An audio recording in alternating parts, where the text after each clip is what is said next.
Hello students, welcome to textbook Bangla super coaching channel. তোমাদের জন্য ধামাকা একটা ক্লাসের সিরিজ নিয়ে আসতে চলেছি, শুধুমাত্র ইংলিশে। তোমরা বারবার শুধুমাত্র কোশ্চেন আনসার টাইপ ক্লাস করতে গিয়ে তোমরা বলে যে স্যার কিছু থিওরি করান। ঠিক আছে, বেশ, তো তোমাদের জন্য থিওরি না হয় নিয়ে এলাম, কিন্তু এই থিওরি যে সে থিওরি নয়। এইগুলো যেটা আমরা পেড ব্যাচে বা আমি যেটা পেড ব্যাচে করাই, সেম জিনিসটা তোমাদের সাথে হাজির করছে। যারা পেড ব্যাচে পড়েছে তারা হয়তো বুঝতে পারবে যে হ্যাঁ স্যার, সেম নোটস, সেম সবকিছু। 20 মিনিটে তোমার সবকিছু ক্লিয়ার। T20 এই নতুন সিরিজে সকলকে স্বাগত। সবাই চ্যানেলটাকে লাইক করো, সবাই ক্লাসটাকে লাইক করো, চ্যানেলটাকে সাবস্ক্রাইব করো, অ্যান্ড অফকোর্স এই ক্লাসটা হওয়ার পরে কিছু তো কমেন্টস তোমাদের কাছ থেকে আমি ডিমান্ড করবোই। যে স্যার, ন্যারেশন চেঞ্জ এতদিন ধরে আমরা অন্যরকম ভাবে চিনেছি, বাট আজকে ন্যারেশন চেঞ্জ হয়তো কিছুটা আলাদা হবে। আপনার সূত্রপাতে চিনতে পারলাম। আজকে দেখো, প্রথম দেখো, এই ন্যারেশন চেঞ্জ ব্যাপারটা কি। ন্যারেশন চেঞ্জ ব্যাপারটা আর কিছু নয়, জিনিস হচ্ছে ডিরেক্ট স্পিচ আর ইনডাইরেক্ট স্পিচ। ডিরেক্ট স্পিচ কাকে বলে, ইনডাইরেক্ট স্পিচ কাকে বলে, এটা নিয়ে তোমাদের একটা ভ্রান্ত ধারণা আছে। তো ডিরেক্ট স্পিচ ধরো, আমি বলছি এ আর বি দুজনের মধ্যে কথা বলছে। তো এই যে দুজনের যে স্বগতোক্তি, যেটাকে আমরা বাংলায় বলি স্বগতোক্তি, তাকে বলা হয় কিনা ডিরেক্ট স্পিচ। এরপর ধরো সি নামক কোন একটা ব্যক্তি এ আর বি এর কথাটা ডি নামক কাউকে গিয়ে বা আমাকে গিয়ে এসে জানাচ্ছে, তখন সেটাকে বলা হচ্ছে কিনা ইনডাইরেক্ট স্পিচ। তাহলে খুব সিম্পলি বলতে গেলে ডিরেক্ট স্পিচ হচ্ছে কি না, এই যে তোমার ডিরেক্ট স্পিচ হচ্ছে কি না, ইনভার্টেড কমার মধ্যে যেটা থাকে সেইটাকে বলা হয় ডিরেক্ট স্পিচ, অথবা রিপোর্টেড স্পিচ। কটা বাজছে এখন? যদি যে সময়টা বাজছে, এখন থেকে 20 মিনিট ধরে নাও, 20 মিনিট পরে তুমি একজন চাঙ্গা প্লেয়ার ন্যারেশন চেঞ্জের জন্য।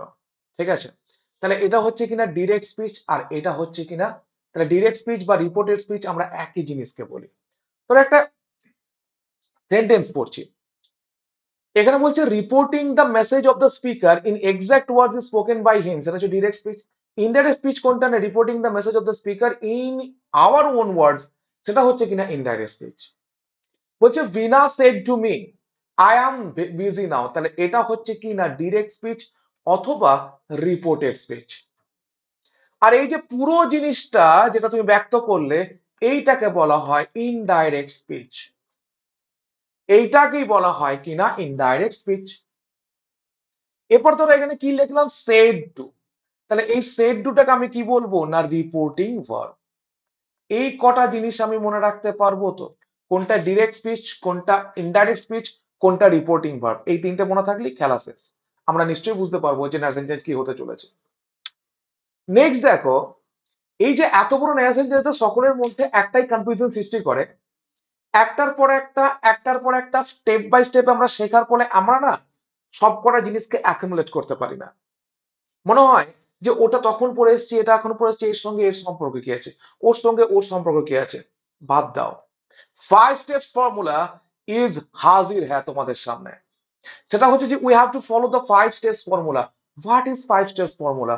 অর্থাৎ এই 5টা ফর্মুলা জানলেই কি ন্যারেশন চেঞ্জ তোমাদের পকেটে। এই 5টা ফর্মুলা জানলে ন্যারেশন চেঞ্জ তোমাদের পকেটে চলে আসবে। দেখো, একটা বেসিক্যালি একটা ন্যারেশন চেঞ্জ করতে গেলে বা বেসিক্যালি ডিরেক্ট টু ইনডাইরেক্ট করতে গেলে আমরা কোন কোন জিনিসগুলোকে চেঞ্জ করে থাকি। চেঞ্জ অফ রিপোর্টিং ভার্ব, হুম, যেমন সেড ডু থেকে আস্কড হয়, সেড ডু থেকে টোল্ড হয়। অমিটিং দ্য ইনভার্টেড কমা, আজকে প্রথমবার তোমরা জানলে বোধহয় যে এই যে দ্যাট বসে, এই যে ইফ অথবা ওয়েদার বসে কিংবা টু বসে, এগুলো সবই কি না ইনভার্টেড কমাটাকে উঠে গিয়ে এইগুলোকে বসাতে হয়। চেঞ্জেস অফ প্রোনাউন দেখো, আমি এখানে কি বলছি, হাউ আর ইউ, এখানে ইউটা কি হয়ে যাচ্ছে, আই। চেঞ্জেস অফ টেন্স দেখো, এখানে কি হচ্ছে, how are you present indefinite tense, how I was past indefinite tense. Changes of time indicating word, যেমন যদি বলি yesterday, the last, the previous day, ঠিক আছে, দ্য নেক্সট মর্নিং, ঠিক আছে, তারপর তোমার হচ্ছে তোমার তারপরে ইয়াস্টারডে, দ্য প্রিভিয়াস ডে, তারপর হচ্ছে নাও থেকে দেন, ঠিক আছে। তো এইরকম যে জিনিসগুলো আছে, তো এইগুলো কি বলা হচ্ছে কিনা টাইম ইন্ডিকেটিং ওয়ার্ডস। ব্যাস, এই 5টা পরিবর্তন করবো, এটা চেঞ্জ হয়ে যাবে। তো এই 5 স্টেপস ফর্মুলার সব থেকে বড় কোয়ালিটি কি? কোয়ালিটি হচ্ছে এটাই যে কোয়ালিটি হচ্ছে এটাই যে এই 5 স্টেপস ফর্মুলার মধ্যে আমরা ন্যারেশন চেঞ্জ করব 1 সেকেন্ডে এবং অ্যাকিউরেসি থাকবে 100%। আমার যখন এই ক্লাসটা শেষ হবে তখন আমি বুঝিয়ে দেবো যে এই দুটো কতটা সঠিক কথা বললাম। প্রথমে কি না, changes of reporting verb in assertive sentence, অর্থাৎ অ্যাসার্টিভ সেন্টেন্সে রিপোর্টিং ভার্ব আমরা কিভাবে চেঞ্জ করব। দেখো, রিপোর্টিং ভার্ব অ্যাসার্টিভ সেন্টেন্সে 4 ধরনের থাকতে পারে। হয় সেড ডু থাকবে, সেড থাকবে, সে টু থাকবে, অথবা সেজ টু থাকবে। এর বাইরে থাকেও না, চিন্তা করেও লাভ নেই। তাহলে সেড ডু থেকে কি হচ্ছে, টোল্ড। সেড, সেডই থেকে যাচ্ছে। সে টু থেকে কি হচ্ছে, টেল। আর স্যাজ টু থেকে কি হচ্ছে না, ট্যাক্স। তাহলে অ্যাসার্টিভ সেন্টেন্সে 4 রকম তোমার রিপোর্টিং ভার্ব থাকতে পারে। Said to, said, say to, says. পরিবর্তন হচ্ছে কিসে না, টোল্ড, স্যাড, টেল, টেলস। এগুলো করতে করতে আরো ভালো শিখে যাবে। নেক্সট দেখো, নেক্সট হচ্ছে change of reporting verb in interrogative sentence. তাহলে রিপোর্টিং ভার্ব ইন্টারোগেটিভ সেন্টেন্সে কি করে পরিবর্তন করবে, একইভাবে? হতে পারে না। দেখো, সেড টুটা পরিবর্তন হয়ে কি হবে, আস্কড। সেড পরিবর্তন হয়ে কি হবে, আস্কড। সে টু কি হবে না, আস্ক। আর সেজ থেকে কি হবে না, আস্ক। এই উচ্চারণটা হচ্ছে আস্ক, সব একবারে ধরে ধরে শিখিয়ে দিলাম। আর এই উচ্চারণটা হচ্ছে আক্স। ওকে, তারা কোনোদিন কোনো প্রবলেম হবে না। তাহলে দেখো, রিপোর্টিং ভার্ব কিভাবে চেঞ্জ হয় সেটা কিন্তু আমরা জেনে নিলাম।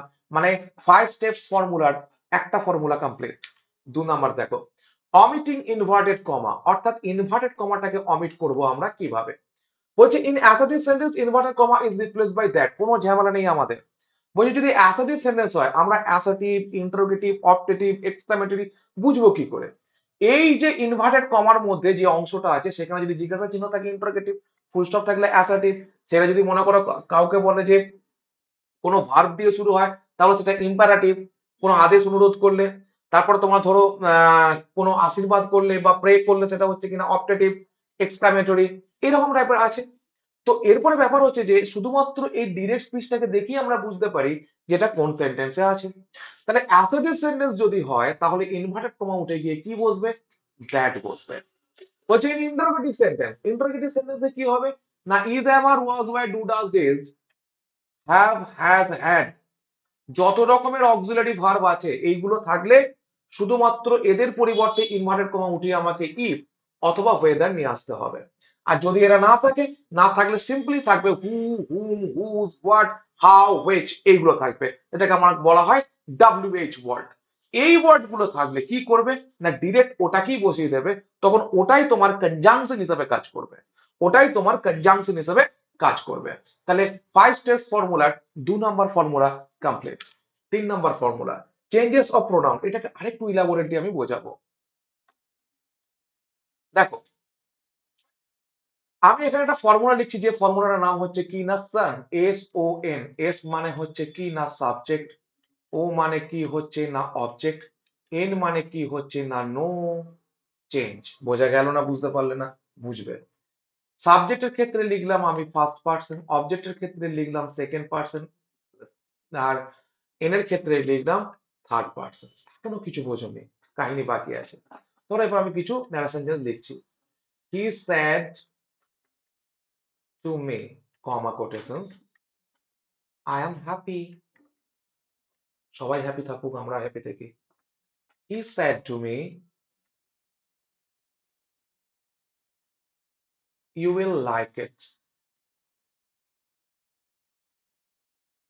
তারপর হচ্ছে কি না, he said to me, comma quotation, she will come. বেশ, এতগুলো আমি যখন লিখলাম কিছু তো ব্যাপার আছে। তো দেখো, আহ এই জায়গাটাকে একটু আলাদা করে দিই, ঠিক আছে। হি সেড টু মি কি হবে, এটা অ্যাসার্টিভ সেন্টেন্স, তাই এটা কি হবে, হি টোল্ড মি। ইনভার্টার কমা উঠে গিয়ে কি বসবে, দ্যাট বসবে। এই জায়গাটা সবার কমন, তাই না? He said to me, he said to me, he said to me আছে, মানে হি told me that. I am busy, এখানে কি আছে, প্রোনাউন আই। তাহলে আইটা কোন পার্সন বাবা, ফার্স্ট পার্সন। এখানে কি লিখেছি, ফার্স্ট পার্সন। ফার্স্ট পার্সন কাকে দেখে চেঞ্জ হবে, সাবজেক্টকে দেখে চেঞ্জ হবে। সাবজেক্ট কি আছে, হি আছে, বসিয়ে দাও direct he. He was busy. বোঝা গেল? তারপরে দেখো হি টোল্ড মি দ্যাট, এখানে কি আছে, ইউ আছে, ইউ হচ্ছে সেকেন্ড পার্সন। সেকেন্ড পার্সন কাকে দেখে চেঞ্জ হবে? অবজেক্টকে দেখে চেঞ্জ হবে। অবজেক্ট এখানে কি আছে? মি আছে। তাহলে মি কে এখানে বসাতে পারবো না, শুধুমাত্র মি এর সাবজেক্টিভ ফর্মটাকে বসাতে হবে। আই বসালাম, তাহলে আই উড সামথিং ব্লা ব্লা ব্লা। বোঝা গেছে? তো এরপরে দেখো হি সেড টু মি, তাহলে এখানে he told me that she will come. She মানে কি? Third person. থার্ড পার্সনের ক্ষেত্রে কি লেখা আছে বাবা? নো চেঞ্জ, অর্থাৎ থার্ড পার্সন যেটা থাকবে সেটাই। তাহলে এখানে হবে শি উড কাম। এরপর আমি যাই এই জায়গায়, সেই জিনিসটাই লেখা আছে এখানে সিম্পলি। সেটা হচ্ছে কি না, ফার্স্ট পার্সন। ফার্স্ট পার্সন কাকে দেখে পরিবর্তন হবে? ফার্স্ট পার্সন পরিবর্তন হবে সাবজেক্টকে দেখে, সেকেন্ড পার্সন অবজেক্টকে দেবে, থার্ড পার্সন নো চেঞ্জ। 3 নম্বর ফর্মুলা কমপ্লিট। 4 নম্বর, 4 নম্বরে দেখো এই জায়গায় যে জিনিসটা বলা আছে আমি তোমাদেরকে গুছিয়ে বাংলায় বলে দিচ্ছি। সেটা হচ্ছে আর কিচ্ছু নয়, বলছে রিপোর্টিং ভার্ব যদি পাস্ট টেন্সে থাকে, পাস্ট টেন্সে বলতে সেড থাকে অথবা সেড টু থাকে, তাহলেই আমরা এই ইনভার্টেড কমার মধ্যে যেটা আছে তার টেন্সের পরিবর্তন করব, আদারওয়াইজ করব না। কিন্তু যদি সেড অথবা সেড টু বা পাস্ট টেন্সে থাকার পরও এইখানে ইনভার্টেড কমার যে জায়গাটা, সেটা যদি ইউনিভার্সাল ট্রুথ, হ্যাবিচুয়াল অ্যাকশনস অথবা ইটারনাল ট্রুথ হয়ে থাকে, যেমন আমি যদি বলি he does the work every day, তারপরে যদি বলি হানি টেস্টেড সুইট, তারপরে যদি earth moves down the sun, এরকম টাইপের যদি সেন্টেন্স হয়ে থাকে, তাহলে আমরা আগেরটা পাস্ট টেন্স হলেও চেঞ্জ করব না। পাস্ট টেন্স হলেও চেঞ্জ করব না। তখন তারা বুঝতে পারি তাহলে, তার মানে এখানে সেড অথবা সেড টু থাকতে হবে, এবং এই তিনটে ক্লজের মধ্যে কিছু একটা থাকবে না, এই তিনটে অ্যাকশনের মধ্যে কিছু একটা থাকবে না। তখন আমরা কি করে চেঞ্জ করব না, প্রেজেন্ট ইনডেফিনিট কিসে পরিবর্তন হবে? Past indefinite. যদি থাকে ডু, এখানে কি হবে? Did. Present continuous is doing, কিসে হবে এটা? Was doing. Present perfect have done, কি হবে এটা? Had done, past perfect. এরপর present perfect continuous, past perfect continuous, এইটাকে স্টার্ট দাও। পাস্ট ইনডেফিনিটটা কিসে পরিণত হবে? Past perfect. তাহলে ডিডটা কি হবে? Had done. পাস্ট কন্টিনিউয়াস কি হবে? পাস্ট পারফেক্ট কন্টিনিউয়াস, এটাকে স্টার্ট দাও। Past perfect no change, past perfect continuous no change. ঠিক আছে? শ্যাল থাকলে শুড, উইল থাকলে উড, একদম সিম্পল নিয়ম। তাহলে 4 নম্বর স্টেপ আমরা কমপ্লিট করলাম। 5 নম্বর স্টেপ দেখো, বলছে টাইম ইন্ডিকেটিং ওয়ার্ডস গুলোকে কি করে পরিবর্তন করব। দিস থেকে কি হবে? দ্যাট, দিস থেকে দোজ, হিয়ার থেকে দেয়ার, নাও থেকে দেন, দাস থেকে শো, টুডে থেকে দ্যাট ডে, টুনাইট থেকে দ্যাট নাইট, টুমরো থেকে দ্য নেক্সট ডে। তাহলে এই 5টা স্টেজ ফর্মুলা করলাম মানে ন্যারেশন চেঞ্জ পুরোটাই কমপ্লিট হয়ে গেল আমাদের। এরপর দেখো কোশ্চেন আনসার কি স্পিডে করব এবং কতটা অ্যাকুরেসির সাথে করব। চলো প্রথম কোশ্চেন কি দেওয়া আছে? হ্যাজ বিন রেইনিং, তাই তো, মানে প্রেজেন্ট পারফেক্ট কন্টিনিউয়াস কি হবে বদলে? Past perfect continuous. Past perfect continuous মনে হচ্ছে হ্যাড বিন রেইনিং। কোথায় আছে হ্যাড বিন রেইনিং? ব্যাস, এটাই। আর হ্যাড বিন রেইনিং আছে নাকি? নেই। তার মানে হ্যাড বিন রেইনিং তো হবেই। তার মানে এটাই তার মানে এটাই আনসার, বাকিগুলো কোনো আনসার ঠিক নেই। তাহলে এখানে কি option A is the correct answer, মারো টিক বেরিয়ে যাও। নেক্সট দেখো, বলছে where have you been last night. Have you been মানে প্রেজেন্ট পারফেক্ট, তাহলে এখানে কি হবে? Had you, you had been বা সি হ্যাড বিন বা হি হ্যাড বিন কিছু একটা হবে। তাহলে হ্যাড বিন দেখো কোথায় আছে? এখানে আছে। আর আছে হ্যাড আই বিন। এরপর তোমাদেরকে আরেকটা জিনিস শিখিয়ে দিচ্ছে, সব থেকে ইনফরমেশন জিনিস, ইম্পর্টেন্ট জিনিস। সেটা হচ্ছে যে আমরা যখন ন্যারেশন চেঞ্জ করব, তখন অল দ্য সেন্টেন্স, সেটা ইন্টারোগেটিভ হোক, অ্যাসার্টিভ হোক, ইম্পারেটিভ হোক, অপটেটিভ হোক, যাই হোক না কেন, কনভার্টেড টু অ্যাসার্টিভ সেন্টেন্স। কিসে কনভার্ট হবে? অ্যাসার্টিভে হবে। তাহলে হ্যাড আই বিন দা মানে কি? এটা প্রশ্নবোধক হচ্ছে। অক্সিলারি প্লাস সাবজেক্ট মানে হচ্ছে প্রশ্নবোধক। আর subject plus auxiliary plus main verb মানে হচ্ছে তোমার অ্যাসার্টিভ। তাহলে অ্যাসার্টিভ কোনটা? আই হ্যাড বিন, এটা। Option D is the correct answer. এক second, I shall be 21 tomorrow. John said, তার মানে এখানে কি হয়ে যাবে? এটা হি হয়ে যাবে। তাহলে হি থাকলে শুড হবে না, হি থাকলে হবে উড। দেখো তো হি প্লাস উড কোথায় আছে? টুমরোটা কি হবে? Following day. ব্যাস, option B is the correct answer. কি তাড়াতাড়ি আনসার করছি দেখো। She asked, is the secretary coming to the meeting. এটা কি না প্রেজেন্ট কন্টিনিউয়াস, এটা কি হতে পারে? Past continuous. কি হবে এটা? পাস্ট মানে ওয়াজ অথবা ওয়্যার প্লাস ডুইং। দেখো এখানে হচ্ছে was coming, was coming, was coming. শুধুমাত্র 3 নাম্বারটাকে কেটে দাও, 3 নাম্বারটা হয়নি। এবার দেখো এটা ইন্টারোগেটিভ সেন্টেন্স, দ্যাট হবে না, দ্যাট হবে না, তাহলে পড়ে রইলো কি? পড়ে রইলো একটাই অপশন ডি, মারো টিক বেরিয়ে যাও। দেখতে পেয়েছো? Next, have you done this sort of work before? কি হবে? সি সেড, এই যে সেড আছে, সেড ইজ নিউ এমপ্লয়, তাহলে হ্যাভ ইউ ডান মানে কি? পাস্ট পারফেক্ট, হ্যাড প্লাস ভিতরে দেখো কোথায় আছে, হ্যাড ডান আর তো নেই। বেশ, এবার আমরা দেখি এখানে কি ছিল, দিস ছিল, দেখতে পেয়েছো? দিসটা কি হবে? দ্যাট হবে, কিন্তু এখানে বিসি রয়ে গেছে, তাহলে এটাই আনসার, অপশন সি। কেমন লাগছে বলবে? কমেন্টস কিন্তু করতে হবে, ক্লাসটাকে লাইক এন্ড শেয়ার করতে হবে, এবং এই রকম টাইপের ক্লাস পেতে সাবস্ক্রিপশনে আজকে 547 টাকা চলছে তোমার পিএসসি ক্লার্কশিপের রেট। তো পিএসসি ক্লার্কশিপে ভর্তি হতে গেলে নতুন ব্যাচ শুরু হচ্ছে, এবং হয়তো আজকালের মধ্যেই শুরু হয়ে যাবে। প্রথম থেকে ক্লাসটাকে উপভোগ করতে গেলে GOUTAM এই কোডটা ব্যবহার করলে তবেই তোমরা পাবে কিন্তু ওই টাকাটা। বলছে Rahul says that Azhar loves cricket, এটা কি? এটা হচ্ছে তোমার ইনডাইরেক্ট স্পিচ। তাহলে দেখো, আজাহার লাভস ক্রিকেট, তার মানে কি? এখানে সেজ আছে মানে এখানটা পরিবর্তন হবে না, তাহলে আজাহার লাভস ক্রিকেট এটা একই থাকবে, আজাহার লাভস ক্রিকেট। এখানেও আছে আজাহার লাভস ক্রিকেট। এরপর দেখো রাহুল সেজ, এটা রাহুল সেজ হয়েছিল, তাহলে সেজটা হবে, তাহলে option D. I came home, came মানে কি? পাস্ট ইনডেফিনিট, কি হবে? পাস্ট পারফেক্ট মানে হ্যাড কাম। দেখো তো হ্যাড কাম কোথায় আছে? একটাতে আছে, এই একটাতে আছে। লাস্ট নাইটটা কিসে পরিণত হবে? Previous night. এখানে আছে প্রিভিয়াস নাইট, এখানে আছে লাস্ট নাইট, তাহলে option C is the correct answer. Property is the great curse, এটা কি? এটা হচ্ছে ইউনিভার্সাল ট্রুথ, এটাকে পরিবর্তন হবে না। দেখো এটা অক্ষুণ্ণ কোথায় আছে? Property is the great curse একমাত্র দুইয়েতে আছে, বাকি সব কটাকে চেঞ্জ করে দিয়েছে, তাহলে এটা answer. Mr Robinson asked his son what he had wanted to be when he grew up, এইটা তোমাদের জন্য রইল।